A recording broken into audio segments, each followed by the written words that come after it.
بسم اللہ الرحمن الرحیم۔ ہر وہ شخص بے وفا ہے جو نماز نہیں پڑھتا، جو خدا کا نہیں وہ تمہارا کیسے ہو سکتا ہے۔ علم کی طلب سے شرم نہ کرو، کیونکہ جہالت زیادہ باعث شرم ہے۔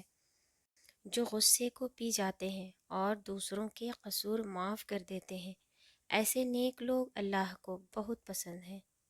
شخصوں کے درمیان صلح کرانا نفلی روزے، 2 نفلی صدقے اور نفلی نماز سے زیادہ ثواب ہے۔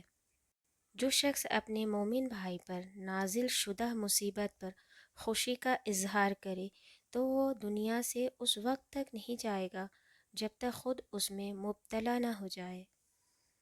الجھنا چھوڑ دیں وقت سے، حالات سے اور لوگوں سے جنہیں آپ بدل نہیں سکتے۔ اپنی توجہ اس پر مرکوز کریں جسے آپ بدل سکتے ہیں، یعنی کہ اپنا آپ۔ عمر میں بڑا ہونے سے کچھ نہیں ہوتا، بڑے آپ تب ہوتے ہیں جب آپ دوسروں کو سہنا اور برداشت کرنا سیکھ جاتے ہیں۔ ایک نسل کی جہالت دوسری نسل کی روایت اور تیسری نسل کا عقیدہ بن جاتی ہے۔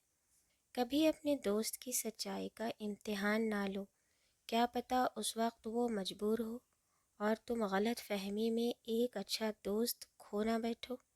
کبھی کبھی ایسا وقت بھی آ جاتا ہے کہ کل تک ہوا میں اڑنے والے کبھی کبھار چلنے کے بھی قابل نہیں رہتے۔ عاجزی اور انکساری کے ساتھ جینا سیکھیں۔